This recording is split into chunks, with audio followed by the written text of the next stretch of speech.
Welcome to another edition of the Auburn High School Career Corner. Today, our special guest is Police Chief Cedric Anderson. Cedric Anderson, or Chief Anderson, is here today to talk with students from Colonel Benitez and First Sergeant Audain's JRTC program. This session is very special to us today on Career Corner because it hits two boxes, celebrating career tech and our JRTC program. And guess what? Black History Month. We have right here with us today the first Black chief of the city of Auburn. So we are very, very excited about that today. So we want to introduce to you the couple of folks that are on the Zoom call, or excuse me, the WebEx call with us, and that is Dr. Scape, our current CTE director.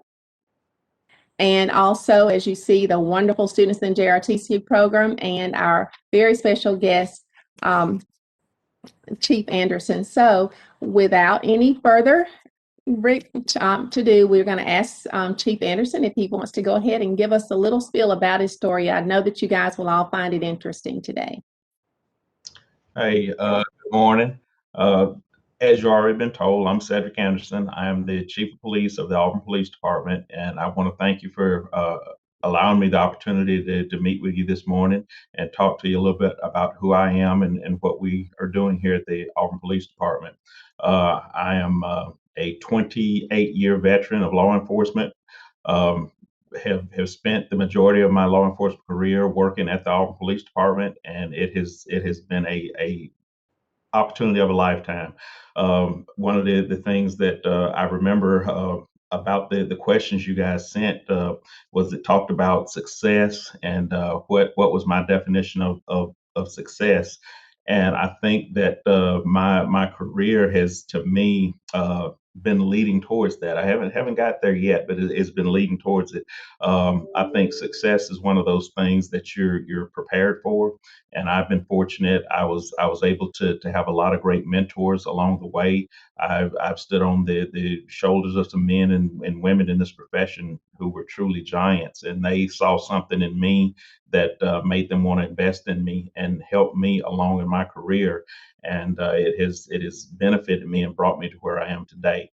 As far as my desire to be in law enforcement, as a teenager, I was one of those kids. If you'd asked me what I'd be doing 15 or 20 years down the road, law enforcement would not have been the thing I told you I would be doing. Never really had a desire early on to be in law enforcement, but I think I can say that the profession chose me. I didn't choose it, but little did I know it was more like divine intervention. This was something that I needed because the job has really provided me an opportunity to grow as a person. I mean, professionally, spiritually, mentally, emotionally, every way. It has really been good to me. I think it's one of those professions where you have choices to make about how you allow it to impact you. And some people, they become really pessimistic, they become hardened. But you have a lot of other people who, because of what they see and what they deal with every day, it makes them really optimistic and appreciative. And it just kind of drives home again why you do this. Every day when I get up, I realize I'm doing this because I care about the people in this community. I care about, you know, serving and being a person who can get out here and help others and do for people that are in need. So that is to me a blessing, and it's one of the reasons I'm so thankful that the career did choose me.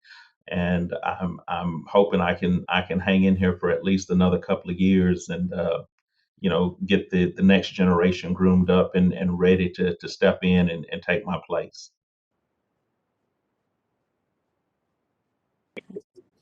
I know part of your experience has been your military background too. I'm thinking I saw in 1988 was when you got your start with service, or am I quoting that right? No, I mean, I started law enforcement back in 88. I actually started off working at the University Police Department. Prior to that, I was in the military, and to me, the military was the I guess the catalyst. It was the thing that saved my life. I was one of those kids who was probably into a lot of things I shouldn't have been into, and was able to go into the military, and it provided me a structured environment and a safety net. It it gave me just what I needed to build upon to get me going in the right direction. My parents were military, so I spent my entire life around military. But it's different being a dependent as opposed to being an enlisted person. So once I kind of got exposed to it at that level, it taught me how to take on responsibility and be responsible, be accountable, and know that my actions just don't impact me, but they impact other people as well. And so it always kind of made me want to do my best and put my best foot forward. And it was, like I say, really instrumental in getting me on the right road. You were talking about investing in others and about how people in your career and in your background have invested in you. I can say that with the JRTC program, I see those young people there a lot of times doing some really great community service and some things in that nature. But want to just kind of ask you, what do you see as some things that maybe students that are looking into getting into law enforcement or looking into working and serving around the city? What are some things that you might have in your department that would show that they're doing some types of community service and investing in the youth here, and maybe even some opportunities that the youth could even come in and help with some things that your department may be sponsoring? Well, I mean, we have several things. We have one of our officers here actually has a program. It's a mentoring program where he mentors young men throughout the Lee County area. I think that's one of the things that we look at and that we're really proud of. That we actually have someone who takes his off time, his personal time, and he gets out and he interacts with young people and exposes them to not just law enforcement issues, but to various other things that will benefit them down the road. I mean, he takes them on field trips. He something as simple as how to tie a necktie, how to conduct yourself, how to conduct yourself in an interview. So he does a lot of good things with these young people, and we're really proud of that. A lot of us are a part of fraternities and fraternal organizations that provide scholarships and other things. So we try to be active in the community. We have a program here. It's called the PSO program.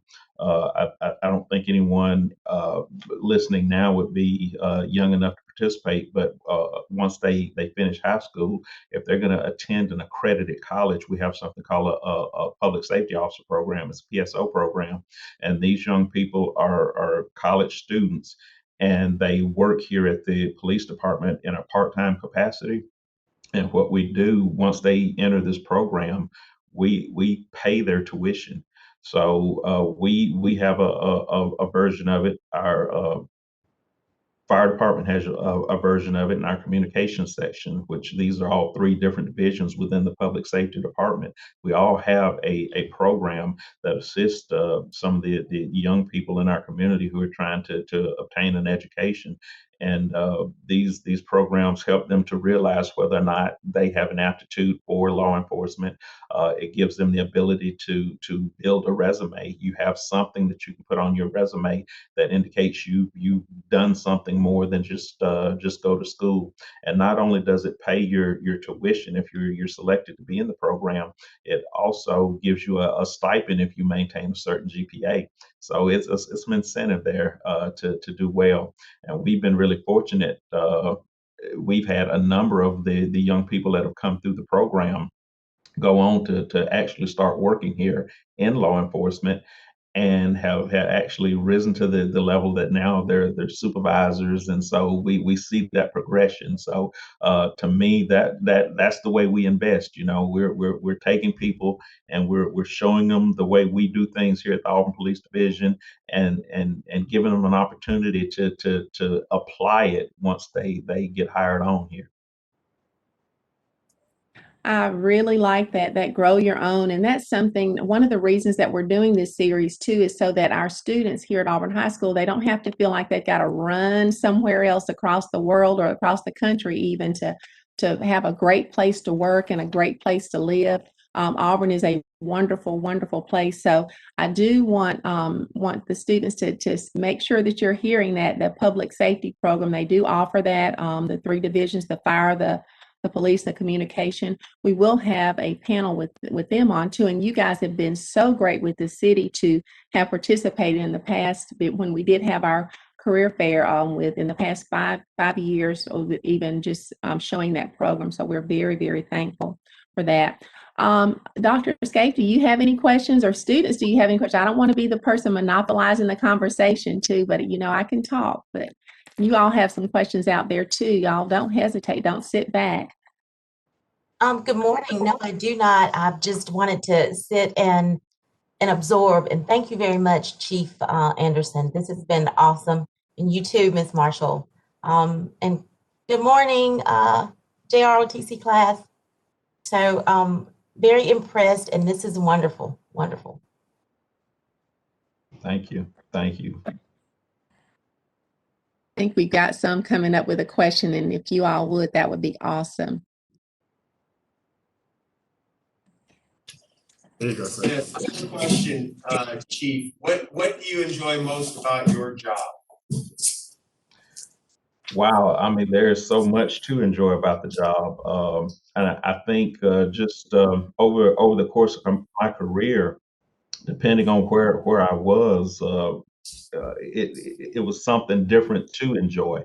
When I first got into law enforcement, I think the thing I enjoyed most was being able to just respond to calls and help people and be of assistance when needed. As a supervisor, I think it kind of shifted, and the thing that I really enjoyed doing was being able to help the people that I was supervising to learn the job and to be able to get out and apply what they were learning through the training and the roll call sessions that we had. Make sure the job was done right. As a manager, I think I've kind of shifted, and I'm seeing more of a big picture aspect in being able to put things in place that will be able to be accomplished even after I'm gone. So it's just so much to enjoy about it, but just being able to help people and being able to I guess have that fulfillment. I've always felt like that is the core of who I am. I'm a servant, and I enjoy helping people. I enjoy being of service, and so this job has afforded me that opportunity. One of the other things that I think has really been beneficial and that I like about the profession is that it has helped me to be better and do better. I was that guy. If you'd have met me my first year on the job, didn't talk a lot. Really didn't interact with a lot of people, and so it has taught me over the years how to interact and be a little bit more sociable. And I think it's helped me come out of my shell. Like I said, I was always the quiet guy in the room, and I'm still the quiet guy in the room, but I have the ability to shift gears and kind of do and be what needs to be done in different situations.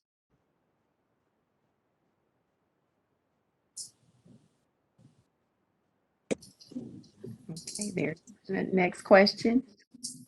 Sir, what was the most difficult part of your job? Wow.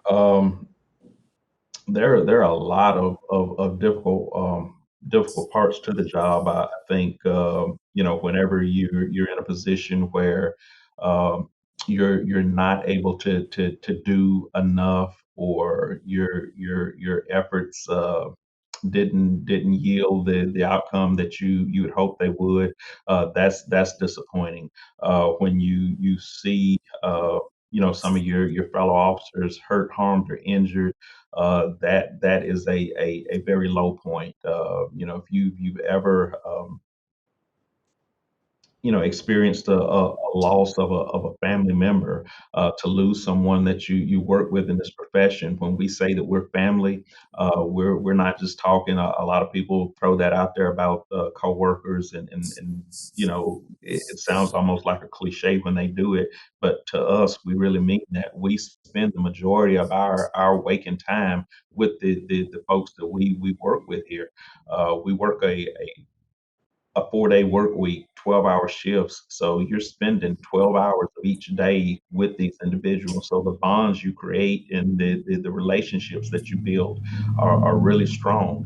And so to see those individuals when they've been out here, and it doesn't have to even be, that one of them has been harmed in a way like in a traffic accident, or one of them has been shot and killed or something like that.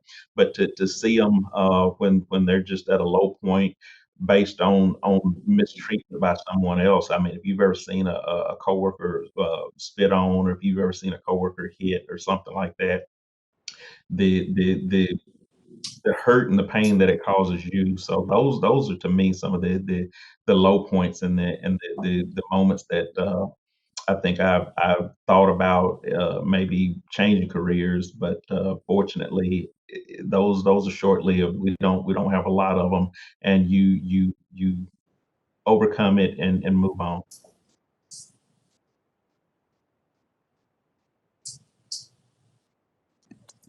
Sir, did anything about this job surprise you when you first started working?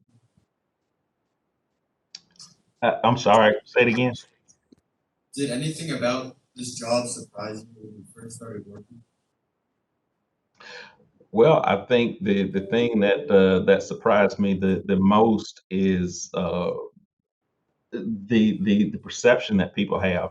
I tell people all the time that perception is everything, and you can go on a call and you can try to mediate and be the referee of, let's say, a domestic disturbance call. And I think the thing to me that was most shocking is that you're dealing with two people, and you can't say that either one of them is wrong, but it's their perception.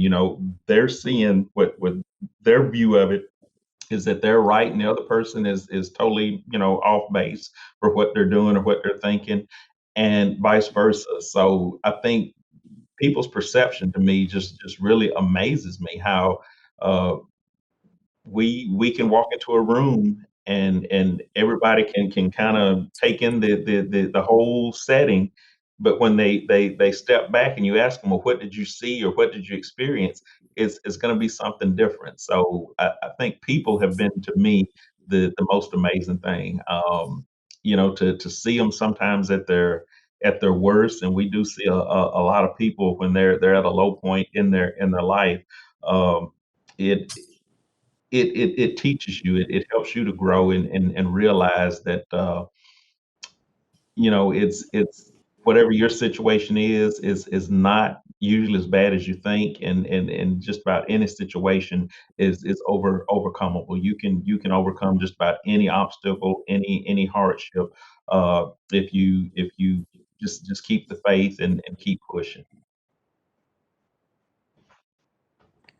Hey guys, y'all still ask some questions, but I've just got to ask this one because it's just curious to me. You've been a patrolman, you've been on narcotics, you've been a detective, you've been in the supervisory role, and now you're at the top of the pile there and managing things. Which one has presented the most interesting situations for you, or what's been the most interesting? Well, like I said, I think all of them have something that is interesting and fun and exciting. I think to date, the most challenging is the management part, because when you're just a patrolman, you simply worry with and deal with you. All you got to do is answer your calls, take the reports, and deal with you. But as a manager, you're having to deal with 150 different personalities, and these are all type A personalities, you know what I'm saying? So to deal with them sometimes can really be tough.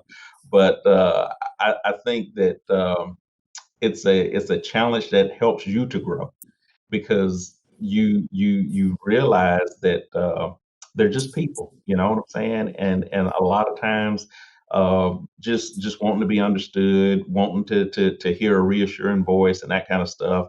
And the neat thing about and this is something a lot of people don't realize about the type A personalities.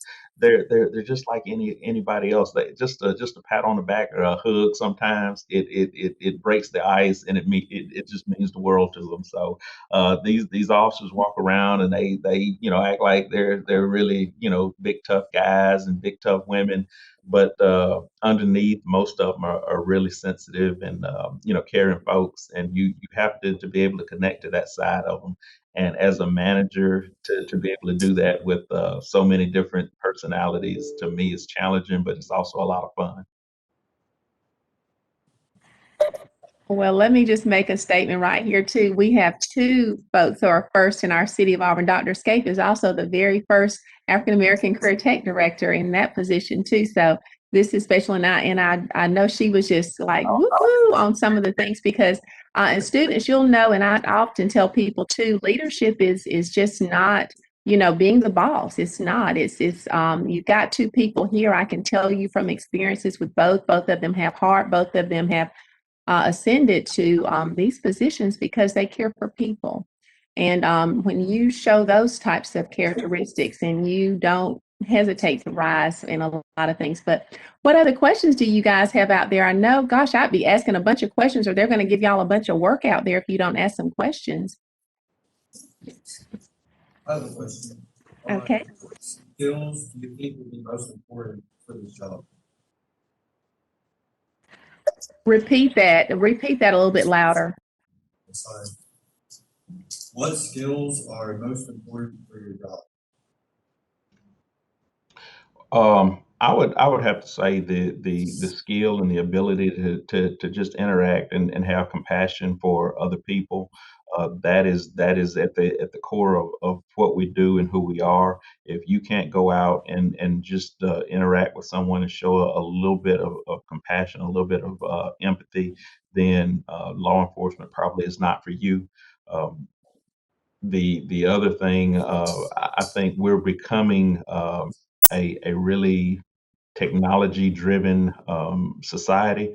So the ability to understand and apply technology to what we do. I've seen over the years how technology has changed the face of law enforcement and the way we conduct things is like a traffic stop. Years ago, when I was actually in uniform and working the street, we conduct a traffic stop, and you had to write out, everything was handwritten. You wrote out the ticket, you had your little notepad when you went up to the car, and you jotted notes down and that kind of stuff. And now everything's electronic. You take the driver's license back to the car, you swipe it like you do at Walmart, and it's the computer self-populates all the information. And it's so technology. We used to spend a lot of time in man hours when something went on in an isolated area, setting up parameters and that kind of stuff, and it was really labor intensive getting all those folks out there to do what needed to be done. And now, we send up a team of drones, and we cover a lot of area and do it faster, do it quicker. Whereas years ago, you take a shift to set up your perimeter and do what needed to be done. You get a guy out there, he puts two drones in the air, and within 15-20 minutes, he's done what a shift would take hours to do. So just being able to keep up with technology and apply it to what needs to be done in this line of work. To me, those are some of the skills you have to be able to have. You also have to have a really unique skill in that you have to be able to do a self-assessment, and you do that self-assessment every day. Did I do my best today? How can I do better tomorrow? Too many people, I think, and it's not just in law enforcement, but it could be any profession. They become complacent. They get on the job and they feel like, well, okay, I got it made. Now I got the job. I'm getting my paycheck every 2 weeks or every month. I don't have to do anything other than just show up. This is not that kind of a job. I mean, you really have to stay on your game every day. If not, you're running the risk of getting yourself hurt, or you're running the risk of getting someone else hurt. So those are some of the things you have to have. They have to be part of your character, part of your skill set, and they're very important.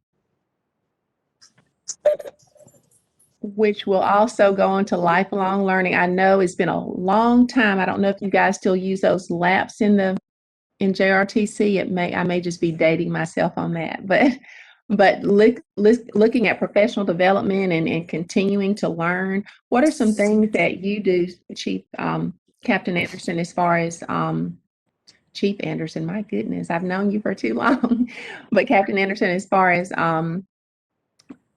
doing as far as professional development?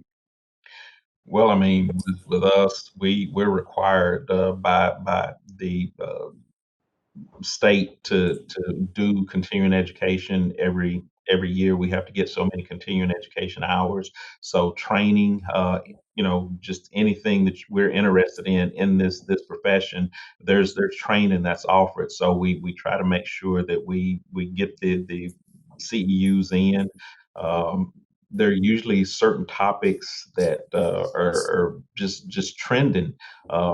Mental health is just a perfect example. I think in the last couple of years, you've seen a lot of agencies do more and more in the area of training in that regard.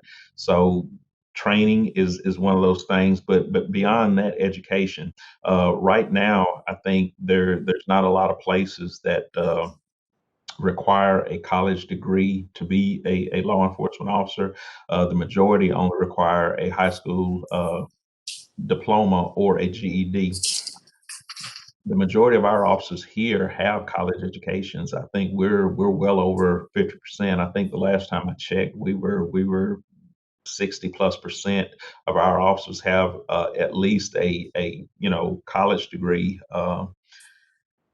That to me is important because it not only shows that you're caring about who you are, but it gives us the ability to say that we're professionalizing the occupation.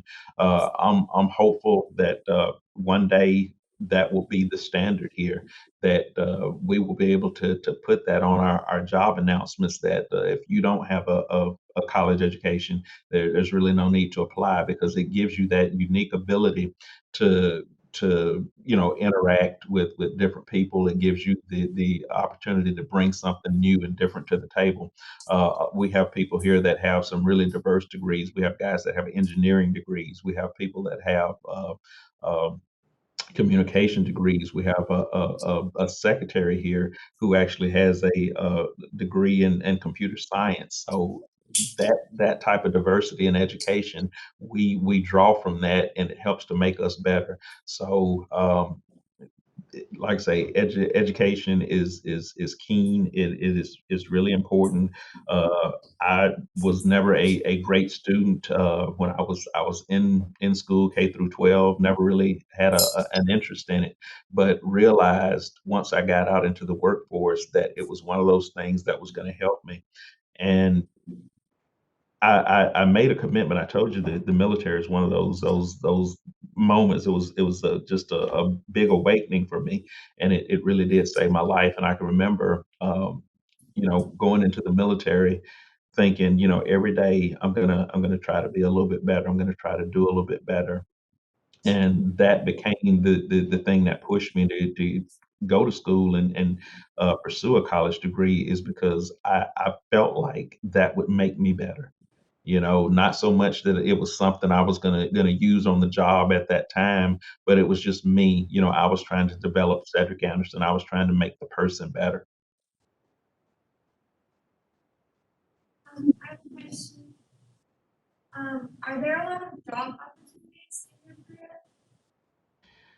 Right now, with the current climate being like it is, there are jobs going and coming in the field of law enforcement. Uh, we we here at the Auburn Police Department, we have 18 openings right now, and we're working hard to get them filled. But finding good qualified applicants is it's a challenge. One of the things we refuse to do here is to lower our standards. And so we're taking a longer than usual time. A lot of places they get the process over with the hiring process. They get it done within a month or so. Here, it takes several months to get hired, and that's because we really believe in vetting the candidates and making sure they're the right fit for our agency. But I have not talked to a chief in the last year that is not experiencing the same decline. I mean, through retirements and like I say, the just the loss of officers to other occupations. A lot of officers realized when I think the public perception of law enforcement changed here a couple of years back. I think you had a lot of officers that decided this profession was not for them, and they decided to do something else. It's like a cycle, and most of you are too young to remember back when 9/11 happened. But during that few months after 9/11, well, I'll probably say during probably the next year or two after 9/11, law enforcement was a job you couldn't get in. We were not doing a whole lot of hiring because everybody wanted to get up and be in law enforcement. Everybody wanted to be a first responder. It was a popular thing, and everybody saw it as being something heroic, just like the people joining the military and that kind of stuff. But now that it's not such a popular thing, a lot of people distrust law enforcement. They tend to generalize and think that just because there's a bad incident somewhere far away from here that every law enforcement officer is the same. And so it really it created a vacuum. You had a lot of people just go head on and retire out. You had a lot of people quit and resign, find other things to do. So the opportunities are here. The thing that I would say though is you really need to make sure before you step into law enforcement that you research it and make sure it's a good fit for you. A lot of people have the notion that law enforcement is like what they see when they watch television, the Law and Order, or the I can't think what the other thing is. With the is it NCIS or some of that stuff? That's the Hollywood version of law enforcement. If you really are interested in a career in law enforcement, I would encourage you to meet with some of the SROs in your school. I would encourage you to come down and talk to some of the officers at the police division in person and get a real understanding of what the job is and what it's about, because it's we invest a lot in the officers.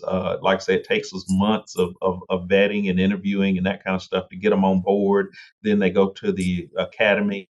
Once they get back from the academy takes a couple of months also. They get back from the academy, then we put them through an 8-week FTO program, which they're riding with a training officer and learning the way we do things here at Auburn.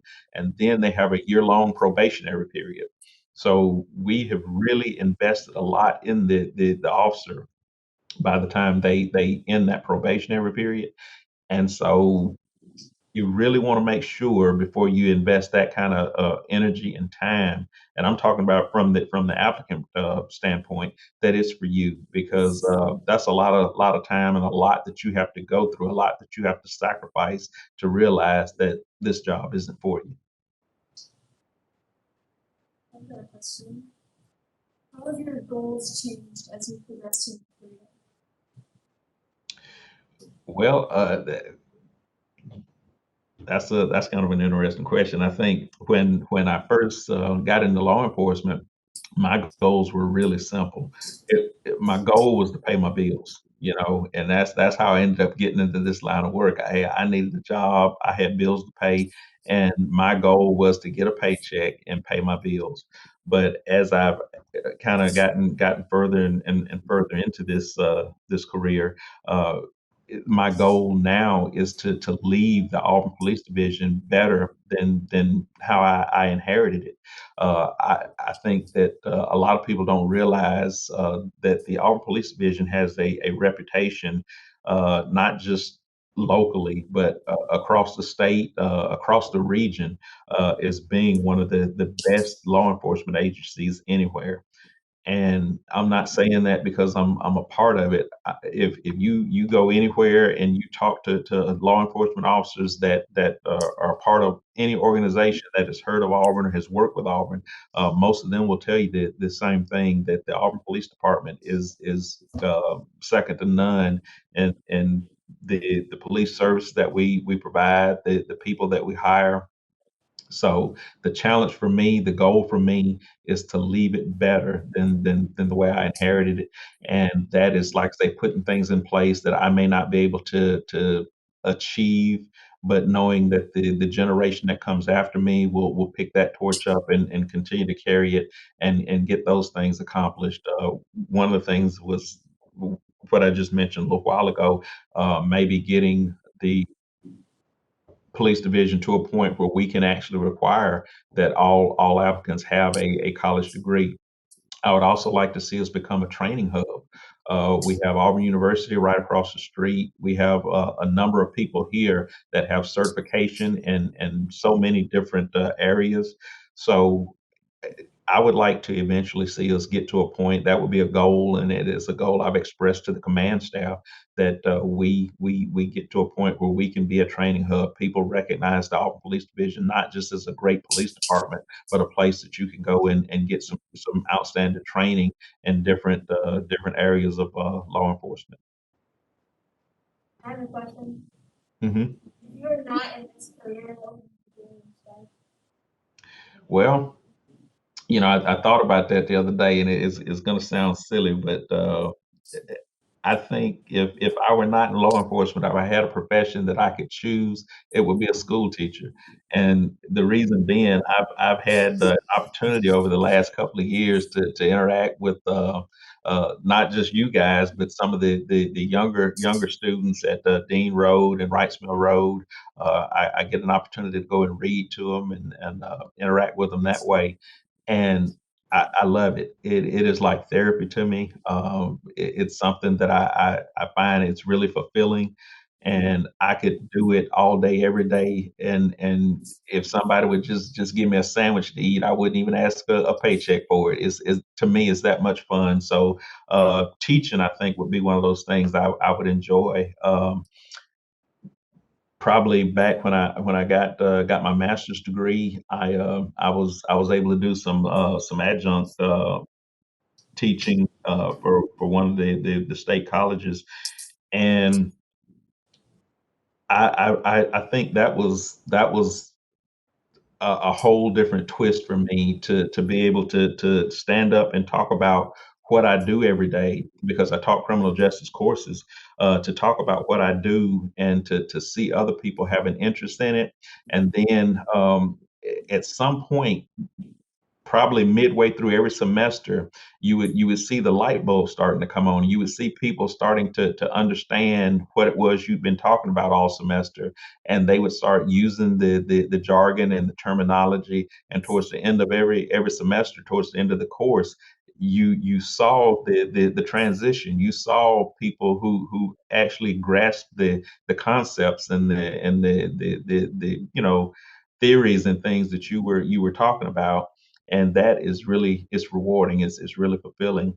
And if you enjoy, you know sharing and helping other people to learn and achieve life goals, I think teaching is where it's at. I have a sister who teaches school, and she's been at it for a little over 20 years, and she loves it. So maybe when I retire from this, I can go back and get my certification and look at doing some teaching. Sir, I have a question. Uh-huh. How can someone entering this career stand out from the rest of the crowd? Well, I think the thing that you're gonna have to do to stand out from the rest of the crowd is have a strong work ethic and show the ability to apply what you learn. Like I say, a lot of people come into law enforcement, and they think it's just something, like they're seeing on TV, and they just, but no, you really got to come in here and apply yourself. You've got to come in and show a willingness to be humble. You've got to learn, you know, and when I say learn, it's a lot to learn. in a really short period of time and apply it. Don't just say, hey, I went to this training, I went to that training. Show me what you're doing in that training. The other thing you want to do to stand out is be willing to get outside your comfort zone. And that again applies to any profession. You get a lot of people who get into different occupations, and they want to always take that path of least resistance. Don't do that to yourself. The greatest points of growth are going to be those that are difficult, where you have to get out there and there's nothing wrong with trying things and failing at them. There's nothing wrong with trying things and not being successful, as long as you learn something in the process, as long as it helps you to be a better person and maybe learn how to do better the next time you attempt whatever it is. So those are some of the things that you got to look at. And I think that will be some of the stuff that will kind of separate you from the other folks. Um, just be committed to it, and I think a lot of people don't realize that commitment, it comes with sacrifice. You have to be willing to give a little bit more of yourself than the next guy. It also means that you're loving what you do. If you commit to something, you got to love it. You got to want to do it and believe in what you're doing. Question. Mhm. What advice would you give your younger self? I missed it. What advice would you give to your younger self? Um, I think the thing that I would say to my younger self is on day one, start preparing for the last day. You know what I'm saying? I mean, if I had known where I would be when I started at the Auburn Police Department 28 years ago, yeah, I would have been trying to talk to myself about not just stepping in here to get a paycheck that first couple of years, but I would have been, I'd have got my education sooner. I would have definitely taken some different approaches when it came to training and just preparing for advancement. I think I was in this profession working here at the Auburn Police Department for well over a decade before I even took the first opportunity to get promoted. Just wasn't something I was interested in. I think I'd been here between 10 and 15 years before I ever tried to get promoted. And if I had from day one mapped out a strategy, to kind of prepare myself for it, I think I would have benefited from that. Um, I think too, prior to getting into this profession, I probably should have tried to get my education before I actually start working. And I know uh, it doesn't really register to the traditional student, but I wasn't the traditional student, and it was tough to work and go to school and just maintain any type of a social life and find time to rest. So I think that's something else I would look at. If you have an opportunity to get your education, if that's something you think you're interested in, try to get that part out the way, or as much of it as you can out of the way early on in life, and that way you're not trying to juggle too many balls later on. Because, like I say, work, especially in this profession, is hard enough, it's stressful enough, but to then include a formal education on top of that, and any type of a family life, it can be stressful. Sir, I have a question. Mhm. What are some everyday challenges you face in your profession? What are some What are some everyday challenges you see in your profession? Hey, could I get someone else to repeat that question? I still can't hear it. She said, or he said, I can't tell who it is, but said, what are some everyday challenges that you find on the job? I think to me the biggest challenge is just how to maintain that positive outlook and that focus when a lot of things around you are really really negative and the people are being really negative. Um, I think a good example of that would be if you show up, let's say at a crime scene, and you've got people that have been hurt, harmed, injured, and the folks that are around the witnesses, family members, that kind of stuff, they're being negative, they're shouting, screaming. To keep your focus and be positive in those moments is really tough. Or when you're trying to talk to a family member of a victim of a crime. Let's say over the years we've had some murders. To be able to sit down with the family and assure them that you're doing everything you possibly can, because when it's your family member, um, uh, you want that reassurance that somebody cares, there's enough being done to solve the case and to give it closure, and to help that family give the incident closure. So those moments are really trying, because you have to remain optimistic.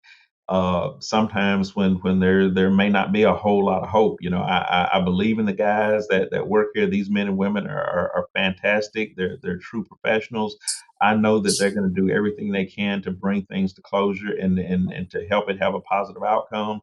But to relay that to someone who's hurting, to relay that to someone who is really in a dark or a low place at that point in time in their life, that's a challenge, and it's really tough. And, what are some things that we can get on for, Okay, it's hard to hear you. To speak out just a little bit louder for us. what are some things you wish you could get on the past job? He asked, what are some things you wish you did differently in your past jobs? Well, that's funny, because I really haven't had any. Like I said, once I got out of the military, this is it. I chose law enforcement, or well, law enforcement chose me. So I really haven't had any other uh, professions or any other careers that I've been a part of. Now, as far as the military goes, there are a whole lot of days I wish I'd have stayed in. I enjoyed the military; it was a lot of fun. I think the one thing that made me get away from it is I don't like cold weather. I got to be hot. I got my heater on right now. I'm sitting in a building with the heat, the central heat's blowing, but I got my heater on my desk. And my first duty assignment was Fort Richardson, Alaska, and all the training we did was in the Arctic Circle. And man, I'm telling you, I was miserable the entire time I was there. It was a great duty station, had a lot of fun. But I think if there was one thing I would have done is I probably would have went ahead on and did my 20 years, because being a military dependent, I knew the benefits of being in the military, and I saw what it did for my parents, and I think I'm not gonna say it's a regret, but I kind of wonder sometimes where I would be and what I would be doing had I stayed in there and made a career of it. I have a question. How important is networking in the university? Because it seems How important is what? networking. Wow, networking is extremely important. Not just on a local level, but a statewide level. We're living in a society now that everybody's mobile, so it's important. Like for us to be able to communicate with folks in Montgomery, Birmingham, Columbus.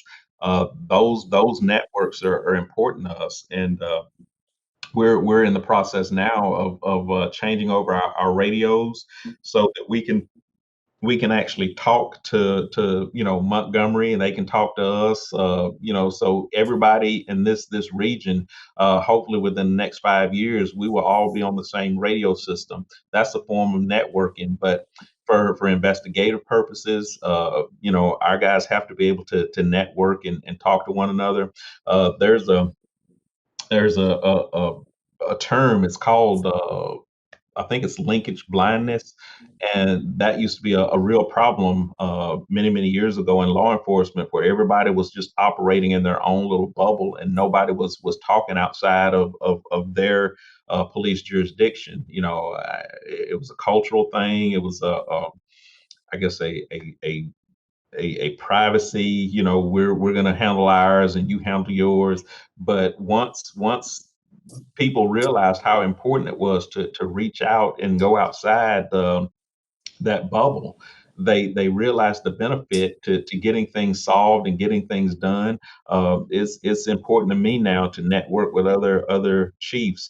We talk on a pretty regular basis about different things that impact law enforcement. It could be anything from different crime techniques, investigative techniques, to bills in the Senate bills that have been proposed that we can talk about and discuss the impact that it will have on law enforcement. So networking is very important. You can't do this job nowadays without a good network, and if you try, I think you're setting yourself up for failure. So one of the other benefits of being able to network for me is the mentorship.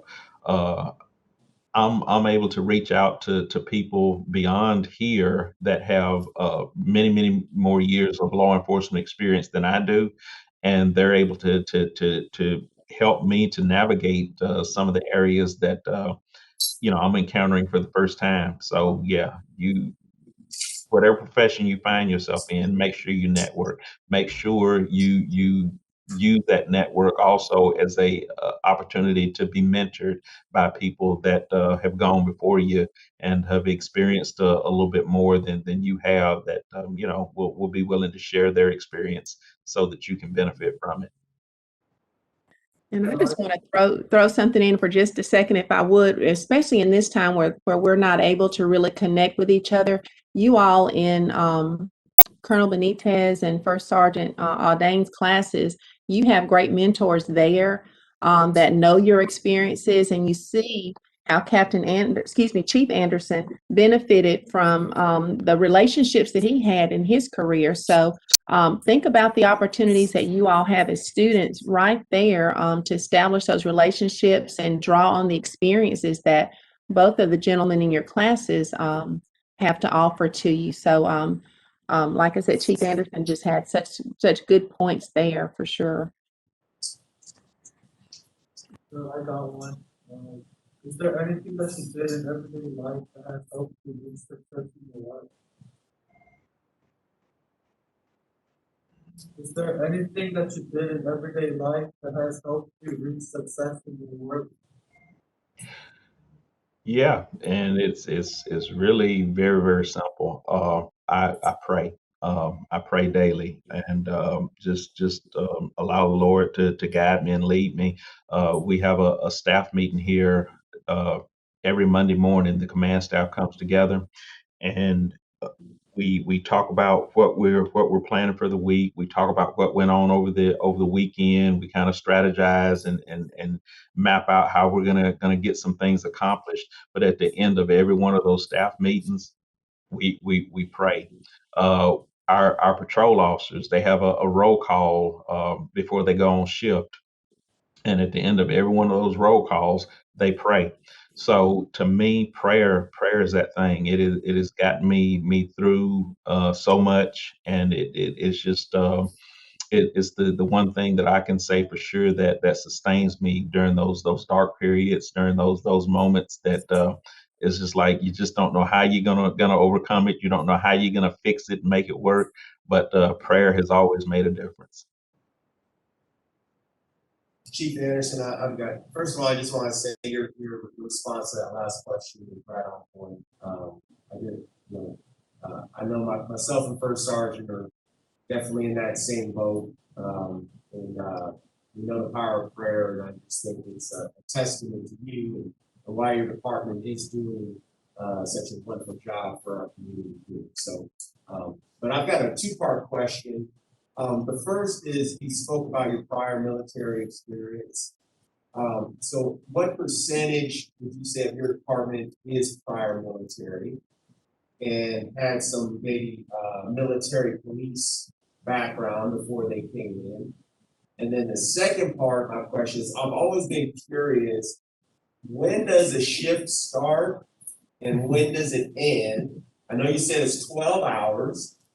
And then how much time do you give a police officer to go from being on a daytime shift and get into a reverse cycle sleep pattern to where he can then do a nighttime shift?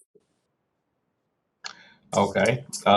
As far as the percentage of our folks here that are prior service or are serving in the reserves, I would probably say somewhere between 30 and 40%. We have quite a few.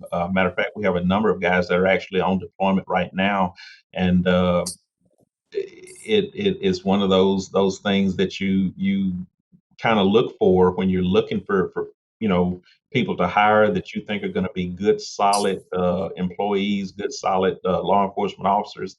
That military background, it means a lot. These are people that are disciplined. These are people that are capable of following instructions and doing things that they are told to do. And these are people that they know what it means to serve. So we look for that. We want that. So a large percentage of our folks have a military background, some connection to the military, and we do look for that in our applicants. As far as the shifts go, our typical shift runs from 5 in the morning to 5 in the evening. 5 in the evening to 5 in the morning. So 5 to 5 both ways. We also have what we call early cars and late cars. Those are when you don't want to completely have everybody off the road. So you do have that overlap. So each shift is responsible for having officers that cover the gap period. And so they adjust their times by an hour to ensure that we still have people on the road. And one of the things we've been doing now to make that a little bit more seamless is we've been doing virtual roll calls, so that helps us to not have to come in the building. These guys can get in the car, turn their computers on, they can have a roll call virtually and go to work from wherever they are. As far as the transition, it may not seem like a lot to you, but remember now you're working a week, then you're off for a week. So typically when we rotate shifts, you get that week to transition. If you're on night shift, let's say on Monday the 8th, when you get ready to come back to work on 13th, you rotate it. We do a rotation every 3 months. So you do 3 months of days and then 3 months of nights, and you just kind of have to get used to that cycle. It's a little tough initially, but after a few years you get adjusted to it. And I think a lot of times now I wake up in the middle of the night and have a hard time going back to sleep because my body has gotten so used to doing that over the years. I mean, I did that for so many years that a lot of times I feel like I still need to be on that cycle. Did I get everything? Yeah, that was good. Thank you. Okay. I have a question. What advice would you give someone changing their careers? Well, if they're changing careers, again, if you're trying to change it to something pertaining to law enforcement, just make sure that this is a good fit for you. Make sure that you have a real clear understanding of what is required of somebody in this profession. The other thing I would tell you is make sure that it's something you're called to do. Don't do it for the amount of money you're gonna make. Don't do it for fame. Don't do it for anything else. Do it because it's something you really are passionate about and that you would do. I'm not telling a tale. I tell people all the time, if somebody would give me a sandwich to eat, I'd do this job for nothing. I really would. I love it that much. So make sure it's something that you're passionate about and that you would really want to do, even on the worst day, in the worst possible situations, you would want to do whatever that occupation is. So that would be my advice. I have a question. Uh-huh. So, I know you said about all the shifts and everything with your officers, but in this profession, not just as chief, but as an officer, are you able to have a positive work-life balance? I think the question I think was about work-life balance. Was that correct? Yes, ma'am. Okay. What do you do to maintain work-life balance? Well, I mean, it's pretty simple. I mean, like I say, you know, when you're in patrol and you're working that week on and week off, it doesn't get any better than that. Most of these guys, they take that week off, especially when those off days fall on a weekend, and they live it up. I mean, the only time that they don't have that time to themselves is during the fall, when football season's here. Everybody's forced to work then, and you do give up a lot of your downtime during those 3 months of the year.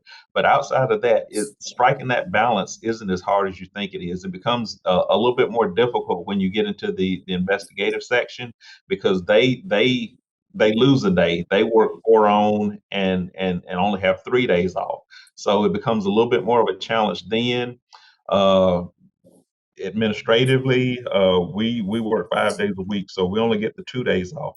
So you can imagine on a busy football weekend, we don't get any time off. I mean, if it's a night game, it doesn't end till 10, 11 o'clock on Saturday night. By the time we get traffic out of town, it can be, you know, midnight or 1 or 2 in the morning.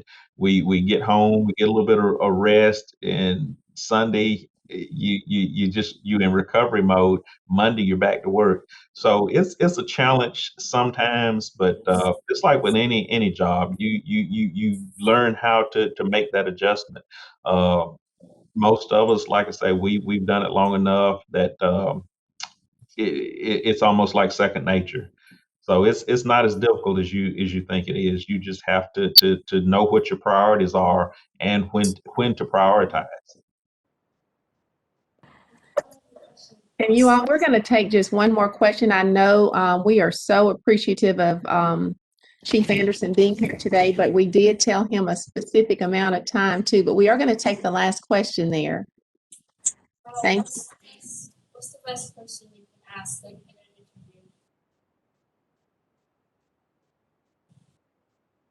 interview? What's the best question you can ask in an interview? The best question I've been asked in an interview? Yeah. Wow. I think the best question, it was kind of funny. What we do with a lot of our new hires is we give them scenarios. We will bring them in and we will pose a scenario to them and ask them, hey, what would you do in this particular situation? And we grade the response. And we brought a fella in and we asked him a question, and he sat there and he couldn't get his mind wrapped around what he would do in that situation because it had so many different parts to it. And finally, you know, he just kind of looked at me. He's, look, I don't know what to do. What's the answer? And I laughed about I laughed about that for the rest of the day. That just broke me up, you know. But he was honest, you know. I don't know, you know, but he did come back and say, but he would be willing to learn. You know, he didn't know what to do, but he'd be willing to learn. One of the things that I think is interesting though about interviews is um, you have to go into to every interview willing to sell yourself. And I see that a lot. I can't tell you how many interviews I've sat in on over the last 10 years.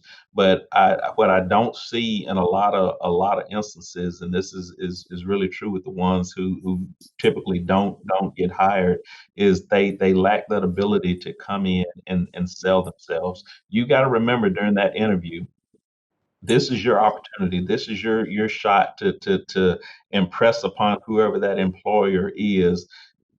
This is why you take a chance on me. This is why I'm the best person for the position that you have open. And don't be afraid to sell yourself. I mean, I I think and I hope that I'm a humble person, but there are certain times where you kind of have to shelve that, and you have to step up and don't be so humble, and let people know what your attributes are. Let people know what it is you're bringing to the table, and put your best foot forward. There, by the time you're ready to go into the workforce, you should know things about yourselves that are positive, that are beneficial, that someone would see as an asset. Those are the things you want to talk up, and those are the things you want to present when you go into those interviews.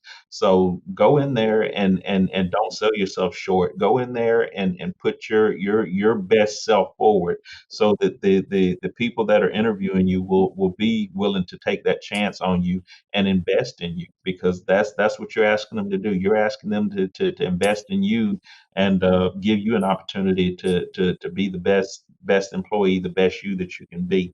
The other thing I'll tell you about the interview process is you're the one being interviewed. I think there maybe somebody read a book or something like that, asking you to kind of turn the thing around and start interviewing the people that are doing the hiring.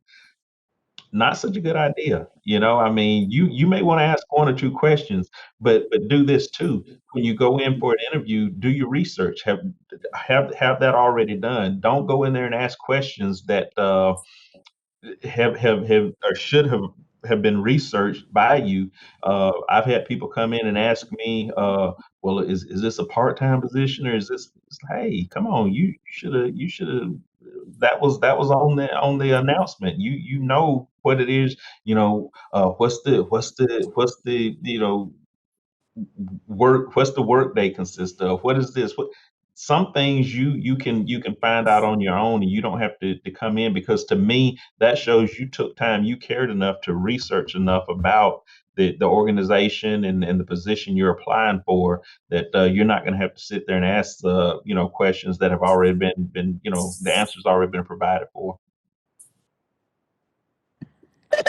Wow. I just, like I said, I've got a lot of notes scripted here about what you said. This has just been a wonderful, wonderful session. And students out there, I hope that you have just been like little sponges out there, and you guys have asked some really great questions. And Chief Anderson, we certainly do appreciate the city allowing this opportunity for you to serve and protect and be there for our citizens here.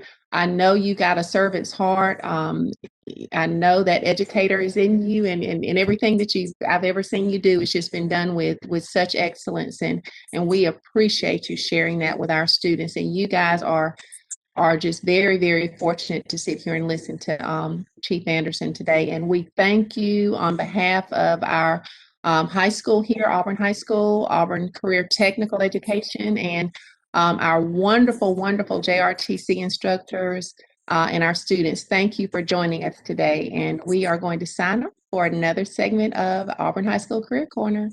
All right, thank y'all for having me. Thank you.